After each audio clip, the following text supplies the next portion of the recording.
Okay, good morning, good afternoon, good evening from wherever you're watching us from all around the world. You're welcome to another interesting synergy series. And today we'll be having no other than Tony Guise on the hot seat. So before I introduce and do the introductions of Tony Guise, I'll just want to give you a brief insight of what we try to do here. Here, we don't, it's a synergy series, it's not a training. It's where we discuss contemporary issues surrounding mediation. So it's basically for everyone. So if at any point in time you want to ask a question, kindly indicate by show of hands, and I would unmute you and you ask any questions surrounding the topic of today. And today we'll be looking at the synergy of mediation and online dispute resolution.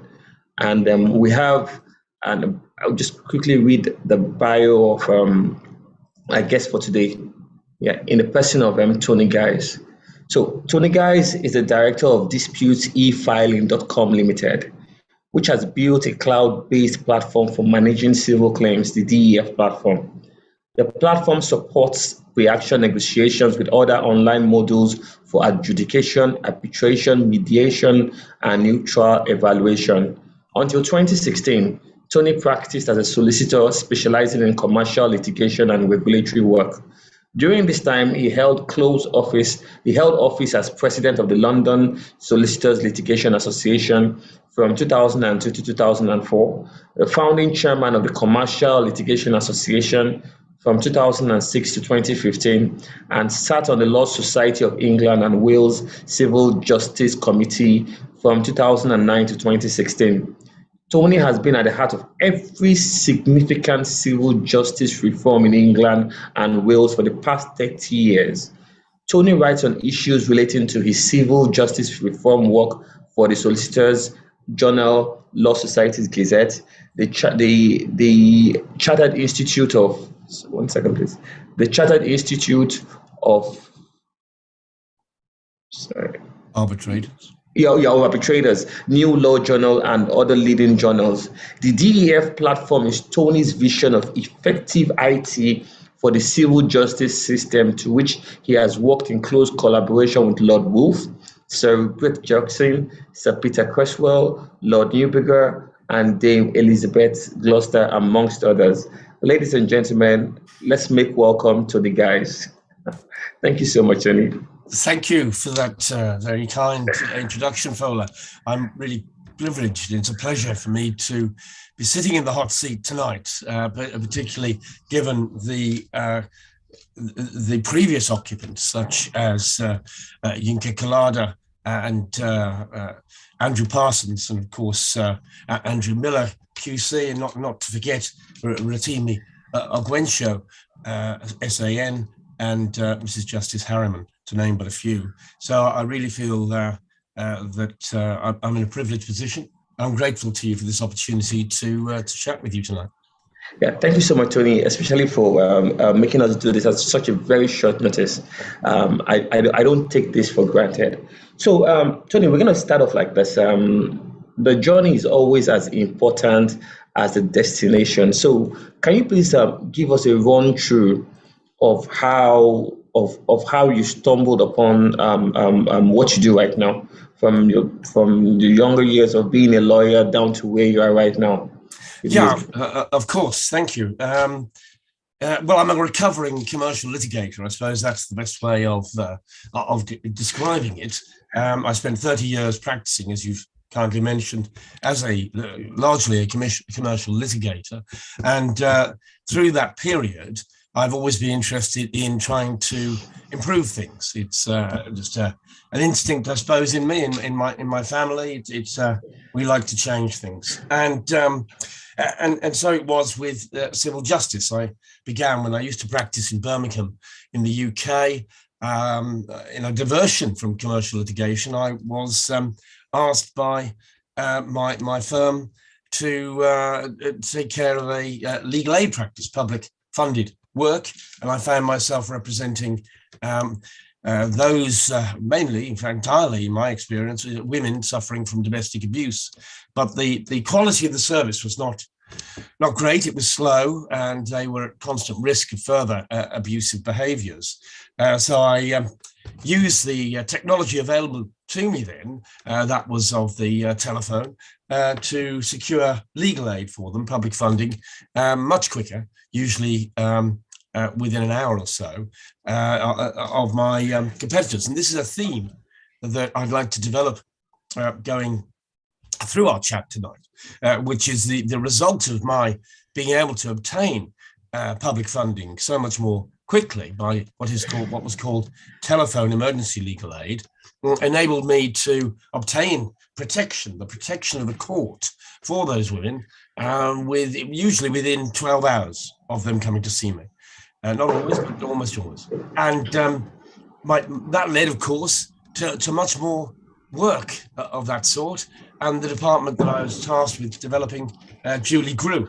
And so my point repeatedly throughout this chat tonight is that by using technology, and we're not talking about 20th century technology anymore, the world has moved on. We're talking about 21st century technology. By using that, mediators can grow their practices quite significantly by providing solutions quicker. And that is kind of how I came to this. When I moved to London in 1991, I found myself involved with something called the London Solicitors Litigation Association, which is a bit of a mouthful. The abbreviation LSLA is even more of one. Not to be confused with the Lumberjack Society of Louisiana, as one of my fellow presidents pointed out to me. That led me into civil justice reform. I ended up chairing the LSLA's Wolf subcommittee, trying to work with Lord Wolf to develop his ideas.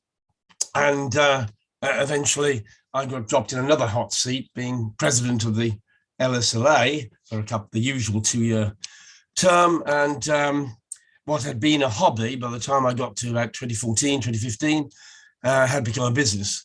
And so I decided to refocus my work on the platform. And so it has become a business, a passion. And at least one commentator has said I have become a zealot for 21st century ADR. Whether that's right or not, I don't know. But yes, so that's how I came to be sitting in your hot seat tonight. Impressive, Tony. So, Tony, for the benefit of those tuning in today who struggle with the distinction between online dispute resolution and alternative dispute resolution, could you, in your words, just let's know what ODR is and how different is it from alternative dispute resolution? Of course. Well, let me begin by telling you what it isn't. And then we'll come on to answer your question, if you don't mind. No, it's by all means. So people ordinarily think of ODR as being machine justice. And the typical example that is given, and it's a good one in a sense, I'll come back to the caveat in a moment, is that of eBay, which resolves, I understand, some 60 million disputes every year. And it does so now by use of an algorithm, AI. And I think we may talk more about AI later, but what was found is that human neutrals resolving the disputes were less satisfactory than the algorithm. And people liked the algorithm, the disputants liked the algorithm because it resolved disputes quicker. But my caveat about this kind of ODR is that it is limited in two ways. Firstly, the nature of the dispute. Has my stuff arrived? My stuff hasn't arrived. The wrong stuff has arrived. Not enough stuff has arrived. And the stuff doesn't do what it's supposed to do. So those issues are a long way, as we all recognize, from the real world of civil disputes and the issues that underlie them, namely contract, tort, whatever it might be. And so the solutions to those eBay disputes are predictable. And that's why they've used and can use an algorithm. The other feature, the other feature that one mustn't forget, is that eBay is a closed world. So the means of enforcement of recovering the eventual resolution is at hand. They can deduct from their vendor's account and refund, if you like, or require the vendor to remedy whatever the problem is as a condition of continuing to trade on eBay. So I think it's a bit academic. And that I see ODR also not being Zoom, as a judge in England described Zoom recently. That's all old hat. And it's one thing to have a mediation, which is video conference enabled, but that doesn't actually deal with the route to the mediation, which is what I believe ODR is. Online dispute resolution is a bespoke platform designed to reflect, for example, the fact that within mediation one can have confidential messages passing to and fro parties to the mediator, and he or she can see those, but nobody else. And 365, the Microsoft suite of products, is excellent, but it doesn't facilitate that kind of thing. And so I hope you're beginning to see what a bespoke platform can do.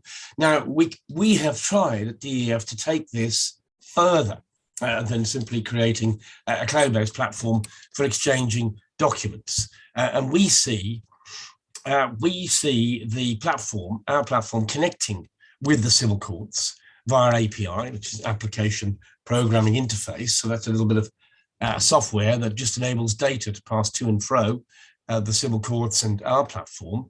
And so it speeds up resolution. We also are working currently, we may say more about this later, on putting the whole platform within something called distributed ledger technology, which some people call blockchain, but that is simply a species of the genus distributed ledger technology. And the point about that, to try and explain it in a way that a colleague of mine who is developing distributed ledger technology with smart contracts, Aaron Powers of Hunit, Hunit, he said, look, the Sumerians gave us single entry bookkeeping. And then that was developed to double entry bookkeeping in terms of the veracity, verifying the truth of those bookkeeping entries. And then DLT is multiple bookkeeping entries from different points. Without going into the detail of it, it simply means it's a closed world, a bit like eBay, a closed world in which every transaction can be seen by every player, and it makes it very secure, very secure. Okay. Yeah. That's okay. Okay. Now, well, in this part of the world, with specific reference to Nigeria, the talk about ODR became more prominent after COVID. You know, with the whole sit at home and everything. So, a lot of disputes have had to transit online. So now the question I'm going to ask you is, in your opinion, do you really think we are ready for this? Are we ready for ODR? And do you also think the average disputant is ready for this radical shift in the method of dispute resolution, taking everything from physical and then moving them online? Well, it's a very good question, of course, that you put, and it's a concern. But I would say that the population of Nigeria or of UK or anywhere else is as ready for ODR as they were ready for the commercially available electric light bulb. And what we're talking about is nothing more than a service delivered in a way utterly familiar to most people these days, namely via the internet, and ordering things from Amazon, for example, ordering books, viewing the possibilities of going on holiday when we used to be able to go on holiday. Things like that are very familiar, and so the possibilities that ODR affords are entirely in keeping with the times in which we live. And so I take issue with your description of this shift being radical.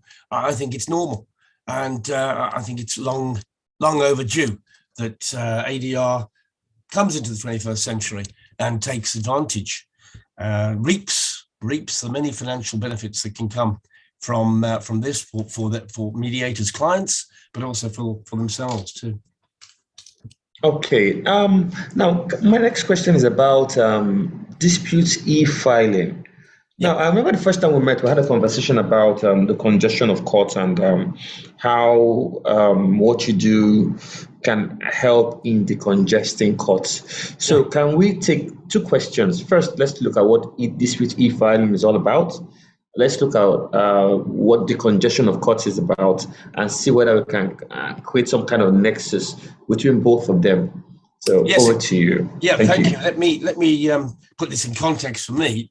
In the UK, in England and Wales, I should say, to be precise. In England and Wales, as a result of the pandemic, but it was building for some time before that, we have a massive backlog of civil, family and tribunal cases. And when DEF did some research last June, we discovered the backlog was going to be about 600,000 cases. Of course, these are all a matter of definition and timing, but that backlog has not receded. In fact, as our economy is weaned off state support, life support, the backlog will simply get to be bigger. So one of the things that we have found at DEF with the work we've done up to now with mediators is that what we call cycle times, namely the duration of a case from it being started through to the point of the hearing, radically shortens. So instead of a mediation being completed, shall we say, within 4 to 6 weeks, we can facilitate that being done within 7 to 14 days and possibly quicker than that. So that is the virtue of having a platform designed for mediation. It increases cycle times. Now, two things follow from that. Firstly, we begin to reduce the backlog. If of course the platform is required to be used by the courts. It's all about volume. And secondly, mediators can begin to take on much more work than they were able to do using 20th century technology of paper, the email through Outlook perhaps, and the telephone. Does that help? Okay. Are you done, Tony? Yeah. Okay, so here's the thing. If I understand it clearly, the whole idea behind dispute e-filing is it like a Zoom platform or what exactly? I'm trying to have a picture of how it's going to be like, because you said something about having disputes that would naturally run for like maybe 2-3 weeks, 2-3 months, or 2-3 weeks being resolved under 7-14 days.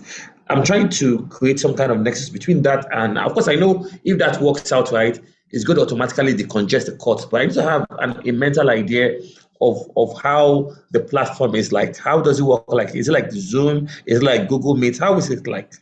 It's like this. That it is like Zoom, and it's like Google Meets in the sense that it's based in the cloud. It is, well, perhaps unlike Zoom, you have to make sure you understand how you're using Zoom, don't you? But it's the same for any platform. It is, DEF is hosted in tier 3 data centers in southern England, 3 of them, geographically discrete. And we have very big tall walls around them with very big dogs. And we also have very good cybersecurity measures as well. So they're highly secure. The way it operates is that people work on it together and they upload documents into what we call the virtual filing cabinet. That is structured in a way that it assembles for you a coherent bundle. So this brings an end to the jumble PDF approach, which is just throw it all in and then you have to try and sort it out for yourself when you download it. So this has witness statements, for example. It has the statements of case for each side. It has relevant medical experts reports, other experts reports. They're all assembled within what we call drawers in the virtual filing cabinet. And those are accessible to both sides, potentially through a series of permissions. It's a permissioned filing cabinet in the sense that you have to agree various people can see them. The mediator can see those documents as well. And what we find particularly interesting in terms of inducing an atmosphere of collaboration is that we have onboard messaging. So that people can, one doesn't have to go off and email via Outlook. One can work on the platform and message one's opponent, other members of your team, and indeed the mediator, if you so wish. Now, that has seemed, unexpectedly, something we hadn't anticipated, that seems to bring about a greater sense of collaboration. And that may have part of the reason to do with the, maybe part of the reason why mediation speed up. Okay, now, in terms of user functionality and friendliness, how user friendly is the platform? Yeah, well, the thing about platforms is that they have to be simple. They have to be simple for the user. And one thing that we've always been told, and we've been doing this now, we built it in the spring of 2015, is that the functionality is very simple, but the back office, so the front office, as it were, the front-facing functionality has to be simple to use and familiar to people from other cloud-based platforms in terms of uploading, downloading. Use the same sort of symbols, that sort of thing. But the back office, as it were, can be quite complex. To create simplicity takes time, and it can be quite complex, but nobody sees that, so that's good. No, I don't even see it. I don't want to see it. Because you know why I ask. A lot of the mediations I do online, I do them with Zoom, and the general feedback about Zoom is the fact that it's very friendly, and especially the use of the breakout rooms. The breakout rooms help with caucusing. It helps a lot with caucusing. So if I'm just thinking from the top of my head now, okay, if I'm going to go for DEF, what makes DEF unique? What makes it stand out? How will it help my practice as a mediator? Because some of us are actually into private mediation. So let's assume we say to ourselves, okay, we don't want to do the conventional Zoom, Google Meet and all that. We want to sign up to your platform and start using your platform to resolve private disputes. What makes it stand out? What are the benefits? The benefits are that it has 5 modules on board. It's not simply a mediation platform, and those modules are pre-action, so you can facilitate ad hoc negotiation from the party's point of view. We then have a data transfer tool, so if they wish then to move into mediation, they can transfer the data seamlessly, have to download it, upload it, transfer seamlessly, quicker than the blink of an eye into the mediation module. And then there are other modules available if you want to get involved in the increasingly popular hybrid forms of ADR, for example, Med-Arb-Med, Arb-Med-Arb, that sort of thing. So you can move the data on the platform hither and thither. The functionality within those modules is very simple, very easy to use, and that is, I think, one of its great attractions. We don't overcomplicate the process. Okay, and the interesting thing about today's session is that we have some mediators that are seasoned arbitrators. So I'm not only going to focus on mediation now. So for those in arbitration, and could you explain to us how useful the platform can be for them? Yes, of course. Well, as I've mentioned already, that the platform it has been built to facilitate hybrid arbitrations and mediations, and indeed evaluations, which is the, as I understand it, one of the new things coming out of the States and maybe spread further afield. So you could market to the hybrid market, people needing that. It's an excellent tool, one of the only tools around that can enable you to cater effectively to that. If we're dealing purely with an arbitration, then the platform is scheme agnostic.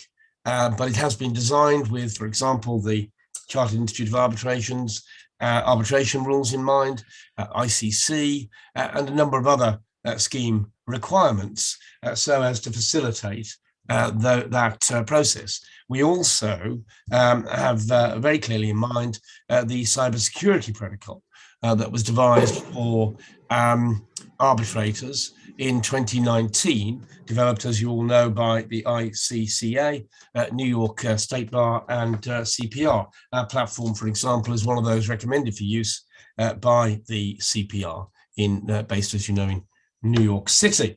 So it's been designed, and indeed that was our genesis, our birth, if you like. I was approached as a result of being involved in IT and the civil courts. I was approached in December 2014 by Andrew Ritchie, QC, as he then was. He's now a High Court judge, just been elevated, I'm pleased to say, to the High Court bench. But he developed something called the Personal Injury Claims Arbitration Service, and he wanted a platform. He looked at ours and somebody else's, and naturally chose DEF. It was called EARB at the time, but we've spread out since then. So it was really our genesis. Our heart was formed in arbitration. And it was as we saw the market growing for other forms, for example, evaluation, mediation, obviously, that we added more modules. And indeed, I insisted on having a pre-action module as well. Okay, great. Now, in terms of the level of acceptance in the UK and other parts of the world, how has it been like for DEF before we move away from that and talk about other things? Yeah. How has the market been? Well, the market for DEF is thriving and increasingly vibrant. We see across the world a shift in civil justice from the binary outcomes of civil courts, so win, lose, to a pluralistic approach, something which, of course, was championed in Nigeria by its early adoption of the multi-door courthouse connected to courts, but also, of course, that concept emerged, I believe, from an academic's work in the States. And so we see this shift not only in Nigeria, but an early proponent of it, but also Italy, also Greece most recently, and now England and Wales, as always, catching up, the last one to click with the zeitgeist. Nevertheless, we're catching up, and we are now, I'm sure, in the next year, going to be compelling or coercing people to enter into mediation or neutral evaluation, or both, from the start, moving into the main point of the civil cases. And this is so this is very encouraging, because this is what I've been arguing for the past 7 years or more. And I'm delighted that one or two people are agreeing with me now. So, the congestion is a ricochet, is more or less like a ricochet effect of how fast cases are being resolved. That way, if cases are being resolved faster, then it will automatically affect the number of cases in court. Is that how it works? It's like a cause and effect kind of thing? Yeah, it is part of it. Let me explain the other problem we have in England and Wales. We can't recruit enough judges. The first rung of civil judges are called district judges, and then you go up and you come to the High Court judge and above, Court of Appeal and so on. We don't have enough judges. I gather there is. If it's any consolation, it's also like that here in Africa, Nigeria. Okay, well. Okay. But that's the problem. If you don't have enough judges, you get pile-ups. And then if you're building on a pile-up already, a backlog, it's a problem. So it's all about, I think, as Yinka Kalada said recently on one of your shows, it's about dispute avoidance. That's true. Okay, so I'm away from DEF for a bit. We'll also get back to it. Now, what kind of knowledge does a practitioner need to be able to effectively practice ODR? Well, my view is that you need the kind of knowledge you need, the kind of mindset you need is ambitious. Ambition driven by curiosity. So you have to have an open mind to be able to think, well, there are other ways of doing this other than getting lever arches full of paper, losing lever arches full of paper, and using Outlook and other technologies such as the telephone. There are better ways of doing it. And if you bring your mind to bear on a platform-based approach to managing your cases, then it will, to begin with, be a bit bumpy. Because in my experience, anyway, maybe it's just me, but whenever I come to use a new platform for whatever it is, I always get a little hesitant because I'm familiar with what you have to click, where you have to go.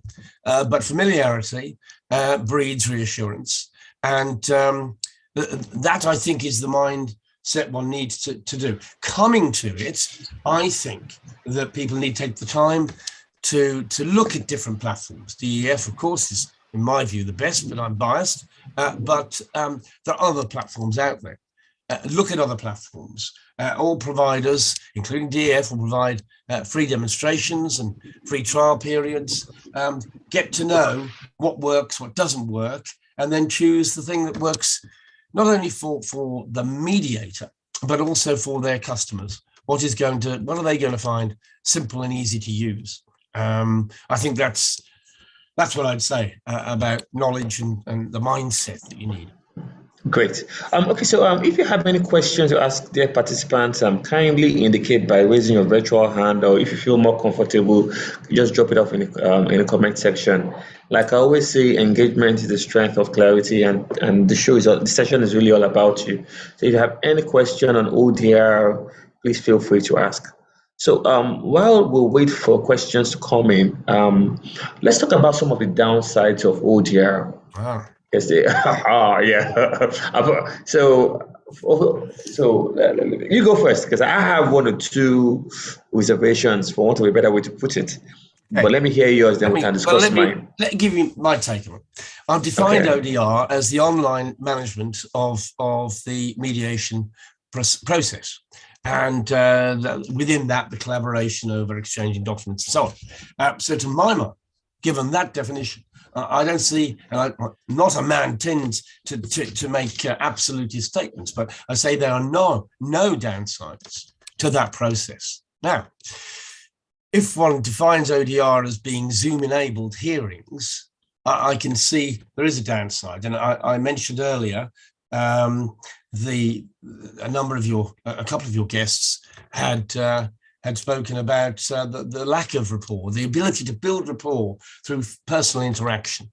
And that is something which I think Mrs. Justice Harriman mentioned when she was on your show a few weeks ago. It's a very important point. I went to my first in-person event, the opening of the new building for the International Dispute Resolution Centre we have in London here.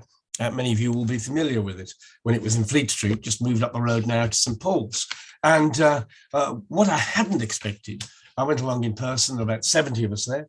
And at the reception afterwards, what I had not expected was just the sheer spontaneity of the way in which ideas grow from just talking in person, because Zoom is so go now, stop now, and you get none of that ad hoc interaction, which I found so valuable. So I've that's what I say the downside of Zoom is, but it's also a great boon. So it's horses for courses, I think. And okay, well, one of the issues I have with online dispute resolution really has to do with the screen time and how dissociated people can be when they are online. You know, when you have to resolve disputes and you're seeing parties, there's a science and a psychology to when parties are seated in front of you, as opposed to when we're having it online. Now, okay, I think we're 20 here. Chances are that some people are not even probably are doing some other things. The video is off. We can't see what you're doing and all of that. So, in a way, you know, things like this, they matter when you're resolving disputes. So, do you then, of course, over here too, we're also talking about the issue of technology, where sometimes they falter and all of that. So, do you see, probably in the not too distant future, ADR evolving into full ODR, or do you think it will always be a synergy or a mixture of both? I think the two are interchangeable. I think they're inseparable.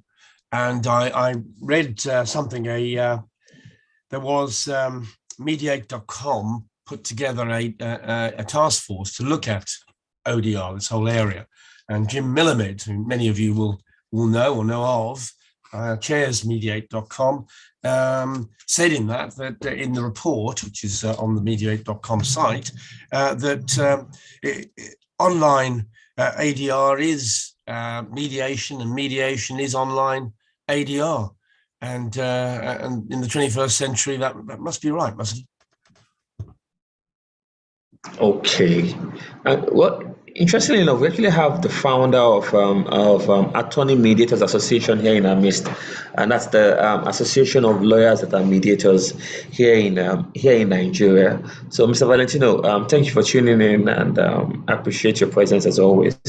Thank you very much, sir. Okay, I think I put him on. I'm sorry, I think I was 1 second.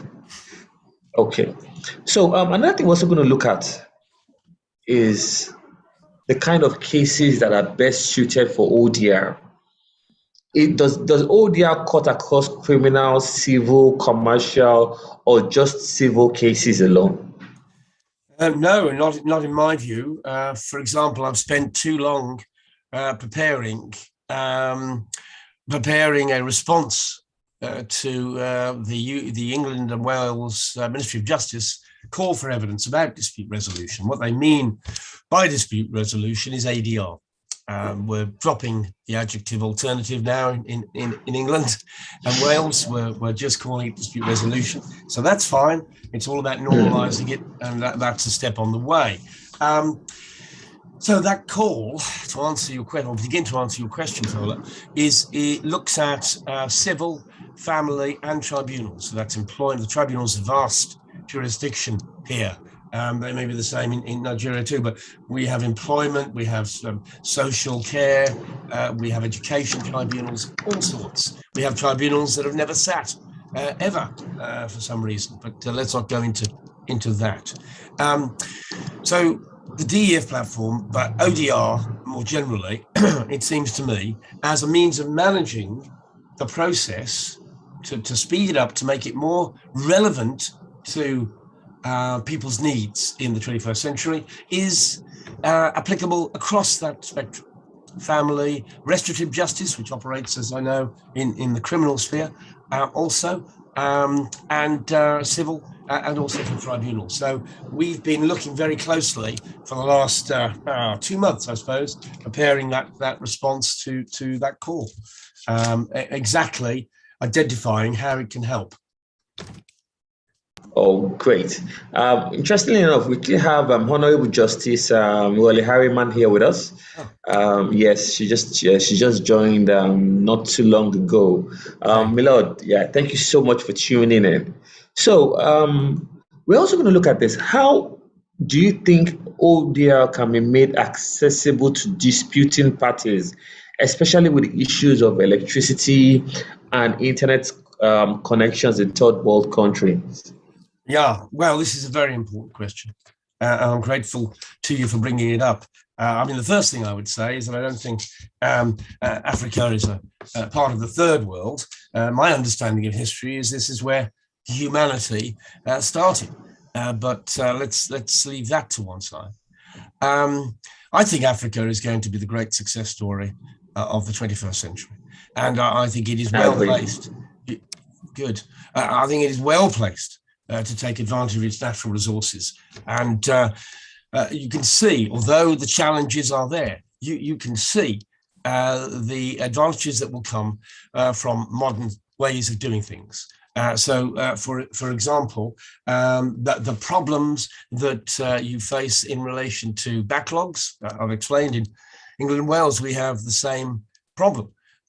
You're somewhat ahead of us in addressing that backlog problem with your multi-door courthouse concept, and also practice directions, which I think in Lagos State in April 2019 are titled Practice Direction for the Elimination of the Backlog. Now, that program can be accelerated to reduce the backlog by using platforms like DEF, but it is a problem if you don't have reliable and stable electricity. How is that going to be achieved? I don't think by supplying more and more oil-filled generators, it will be remedied by using the power of solar power. And this, I'm delighted to learn. Coming to this, I explored a little, and I found that there was one project which is having some success, the Sabongari Market Solar Power project, which is a private-public partnership with a provider of solar power technology to enable the market traders in that vibrant marketplace to remain open when they run out of oil or when darkness falls. And the great advantage you guys have in Nigeria is that depending where you are, you have between 5 to 8 hours of sunlight. In London, I'm lucky if I get 5 to 8 minutes of sunlight every week, let alone every day. So I think it is projects like this that are really going to transform the way in which people get electricity. They'll be able to charge mobile phones, access platforms such as DEF and other platforms to enable them to gain access to the courts and resolve their disputes. So I think, already Nigeria is well ahead of where England and Wales is, and you're well placed to take full advantage of new technologies, not only platforms for resolving disputes, but the way in which to make those platforms work. Oh, great. Okay, I'm going to have some questions in the comments chat room. I'll just take this question before we continue. Fumi wants to know how effective ODR is in the resolution process. Yeah, I believe it's very effective in terms of delivering the parties to a mediation meeting far quicker than they would otherwise. After all, why are they coming to ADR, mediation? It is typically because they want two things. Confidentiality that almost always attaches to the ADR mediation process, and rapid resolution. And the one thing they want to do is to get on with it. And I think the one thing they expect, and would be surprised if it wasn't, is that it would be online. So they can access it conveniently whenever they happen to be up and about, wanting to get on with their work and not having to wait for paper to arrive or to be lost or whatever it is. So I think as a means of managing the process, achieving faster resolution, which is one, as I say, one of the key things that people want, I believe, coming to ADR, it can deliver that. I believe also that our platform within its tier 3 data centers and soon to be within its distributed ledger technology is highly secure, and that complements the confidentiality aspect too. So I think it's win-win.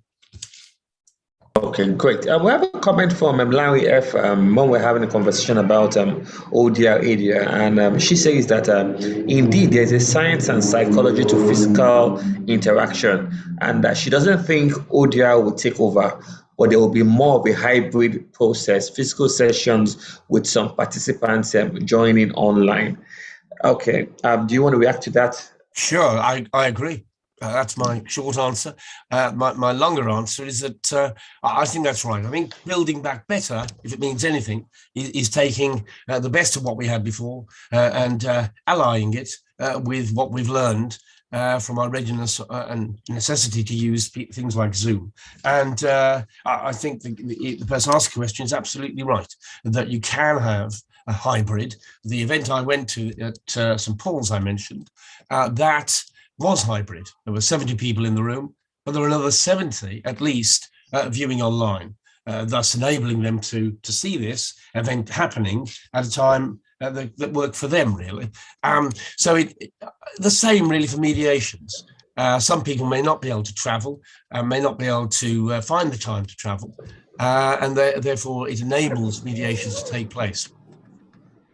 Okay, we have a question from Mr. Benson, and he says that process and participation are important elements of parties' satisfaction in any dispute resolution mechanism. How are these managed in ODR? Sorry, And so before you answer the question, okay, yeah. could you also infuse confidentiality? Because I know I've had some sessions and some people they call Zoom bombers just come into place. So could you infuse both together and answer at once? Yeah, well, just repeat the first part of Mr. Benson's question, would you? Because I just had Okay, no, the first part is like a comment, and it says that process and participation are important elements of parties' satisfaction in any dispute resolution mechanism, and how are these managed in ODR?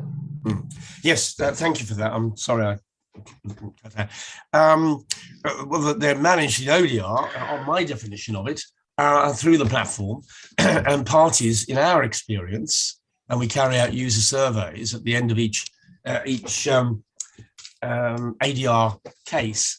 The things that are stressed is simplicity, brevity, all of which enables people to get a much better, a much more satisfactory experience of dealing with it, dealing with the dispute, and that helps. In terms of the confidentiality, as I mentioned earlier, it obviously complements the duty of confidentiality because we keep everything within a tier 3 data center, which has a whole bunch of measures intended and do keep things secure. Now, the thing about Zoom bombing that you mentioned, Fola, there have been a number of embarrassing experiences in that respect. I haven't, though, but they all arise through user error. And the user error arises in this way, that people have to understand how to make Zoom secure. So if you're having a confidential Zoom, i.e. a mediation meeting, what you don't do is randomly email out the password. You don't make it publicly known. That's the password. You don't make this thing. But there have been many instances, for example, of arbitrations, for example, being hacked in another context, pre-pandemic, 2015. Everybody will remember the South China Sea arbitration between the Republic of the Philippines and the People's Republic of China. And that was hacked, and it was hacked by what's known as a water cooler bug, where people were going to a particular PDF document to download it and to look at it. But the hackers had attached to that document a bug that enabled them to listen in, see what was going on. And wow. And that could only happen because the version of Adobe Acrobat they were using had not been patched. That's to say, it hadn't been updated with fixes, and so that was not embarrassing. Apparently, the hackers, they eventually found out, originated from somewhere in the Far East, and they didn't actually identify where in the Far East. But I mean, these things happen in arbitrations, and increasingly so. There have been other instances. And so it all comes down to user. And that's why I mentioned earlier the ICCA CPR State Bar of New York. We all know about the cybersecurity for arbitrations. Okay. Okay, so what are the steps your platform has taken to avoid issues of bombing and unnecessary hacking coming into play? Yeah. So one source of frustration is when coming to use the platform is with the level of security that we put in place to avoid identity theft. So the problem with Zoom bombing is that people have the password or there's no password and they just log in. That is not possible on DEF. So the way it works is a tier of identity verification. So within each, let's say, each law firm, we appoint a law firm administrator. Within each ADR scheme, we appoint an administrator. And his or her identity is checked out by our verification, our validation desk, using telephone call, publicly available information on websites, regulators' information, to see that the person we're being offered as the administrator of this scheme actually exists and is the person that we understand them to be. So there is at least 3 checks, as I understand it when I last looked, 3 checks they carry out before that person is approved. Now, once that administrator is approved, then others below them, for example, lawyer fee earners or mediators, have to register on the platform, and a notification is sent by email to the administrator saying this person's applied, please log in. Nothing in the email, but log in through an embedded link, log into your account, and you can confirm or not. So, for example, Foley Olada would be applying to become a mediator on the platform, and I, as administrator, get the choice: confirm, yes or no. Obviously, I'm going to click no, and that person doesn't get in. That's the tiered system we adopt. Nobody can just come along, log in to DEF, and make fun of everybody. Okay, this sounds very interesting and innovative. So, what are we looking at in terms of cost? Well, it is. Okay, yeah, Tony, and I want you to look at it from 2 angles. First, if a mediator wants to sign up on your platform to be using your platform for private mediation, then secondly, thankfully we have 2 or 3 top ranking members of the multi-door courthouse here with us. So if, let's assume multi-door courthouse wants to adopt that platform resolving dispute, how is it like in terms of costing and all of that? Yeah, the model we adopt is a flexible model. So it's by reference to the volume of cases that are put through. And so the per unit cost reduces by reference to volume. It is difficult without having volumes in front of me to be able to tell you by how much it would reduce. But it is a flexible thing. It is not, what it is not is an inflexible subscription that sticks at a certain level, no matter how many cases you put through or don't put through. So we try to recognize our users, our clients, in particular our ADR service providers, volumes, and we adapt our pricing accordingly.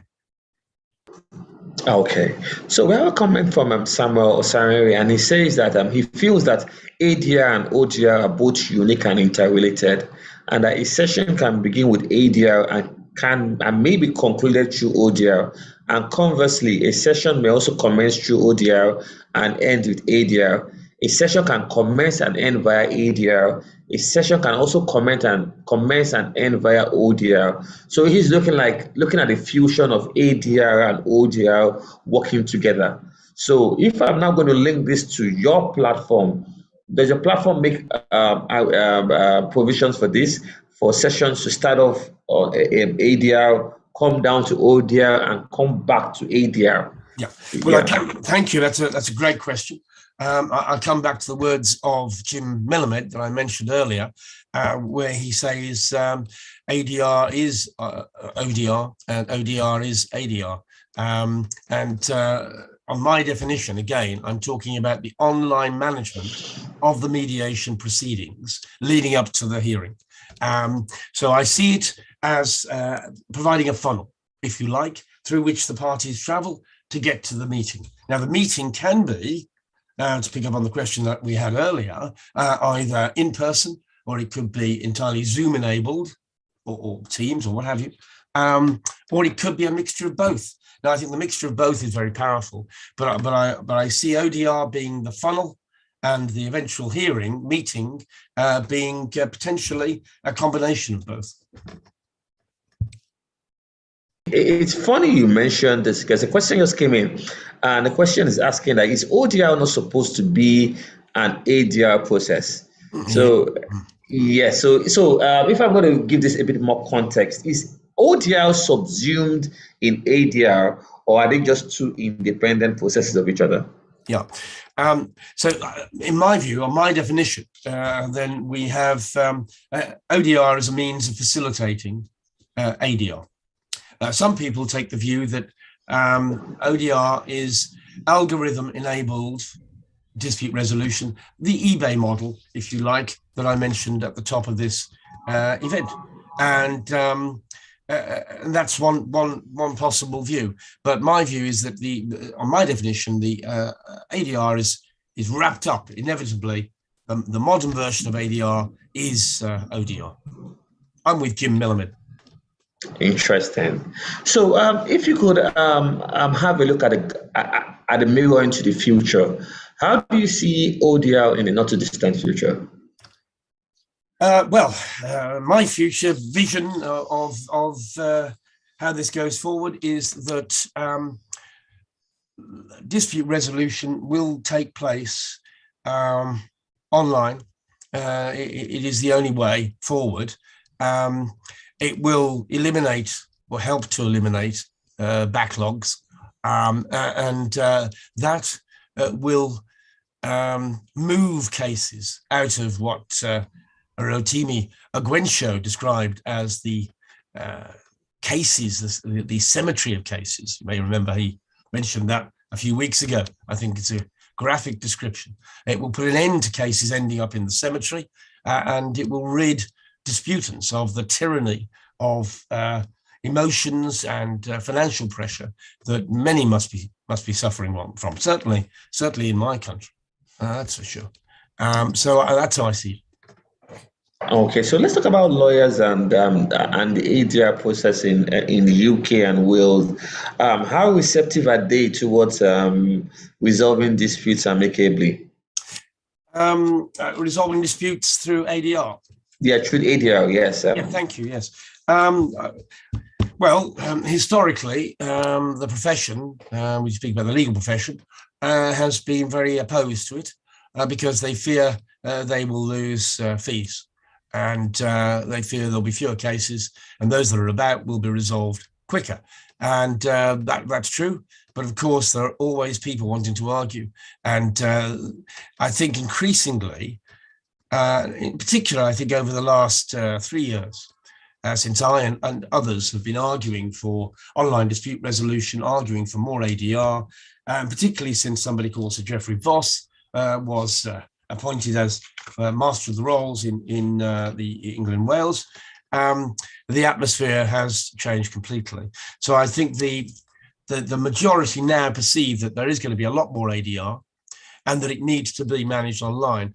There was a survey that the Civil Justice Council conducted last October to December.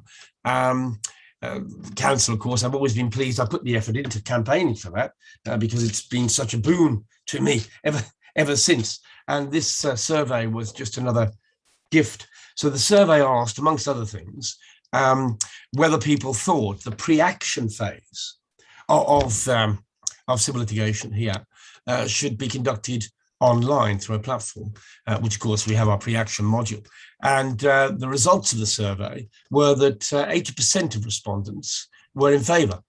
And I think that just shows you that lawyers, citizens just want online, because it's just too much faffing about, having to post things here, there, and everywhere, having courier take things. I mean, it's just so unnecessary. And I think it also makes the world a smaller place. I'm here in Lagos, Nigeria, speaking to you in the UK. Yes. I could also sit down here and also resolve disputes from anywhere around the world. I think at the end of the day, it really has come to stay. Now, someone just asked a question and wants to know how long it takes for Tola says that, can we presume how long an ODR process could last for? Is there like a window of some sort for how long it will last for? Short time frame, long time frame? Well, we've had people use the platform who have had to get from the start to the hearing or the meeting in 3 days for one reason or another. You know, these things happen, and we've enabled that. That is exceptional. I mentioned earlier that the typical cycle time for us is 14 days. And there is a period of training, a familiarization, I think. There isn't much training that's needed. Our platform is intuitive, as all good platforms should be. What you see is you just follow various questions to register. You need to get people registered. Then you need to upload the documents. But once they're registered, it's very easy to use. So that's why we get so much quick transit through. Great. So what advice, okay, here we usually have a cross section of lawyers, mediators, Yep. clients, and sometimes just curious people just tuning in to know what this is all about. So what advice do you have for any practitioner that wants to go into ODR as a means of resolving disputes? What maybe when you started off, some things now you wished you knew earlier on. What tips do you have for them? Well, what I would say to those tuning in and thinking how they can grow their practices as mediators is that this is going to be your 21st century.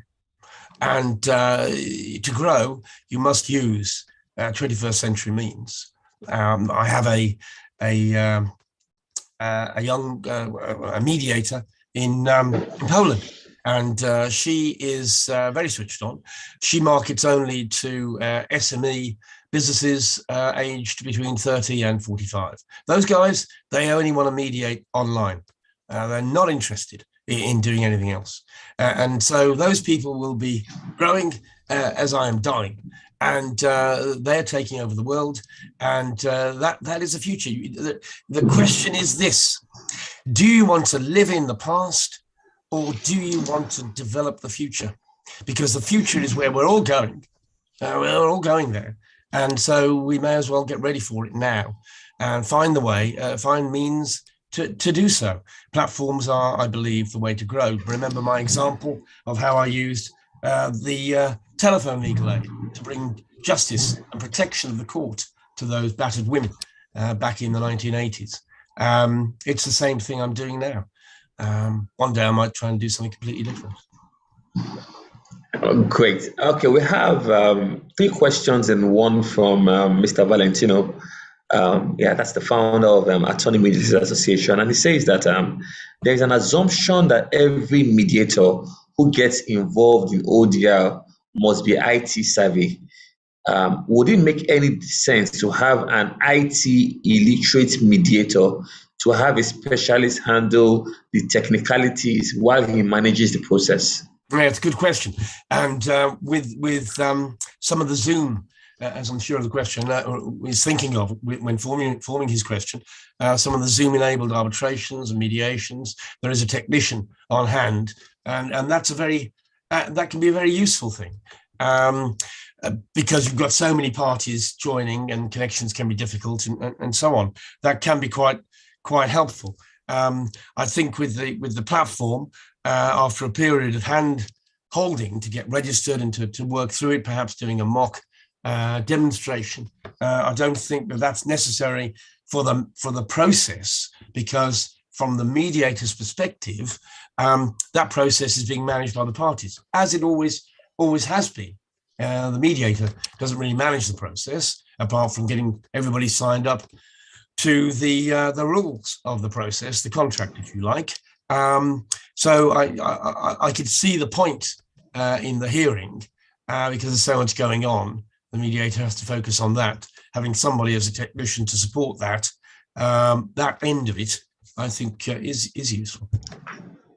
Okay, and there's actually a second leg to the question, and I think it ties into what you just said now. And it says that would that not breach confidentiality, or would such professionals be sworn to the confidentiality agreement to just thinking out loud? Yeah. And that also ties to another question, so you may as well just take both of them together. And he says that there's a Tola Olatubi says that, how do you deal with parties who are illiterate and who subscribe to an ODR process, considering the technology involved?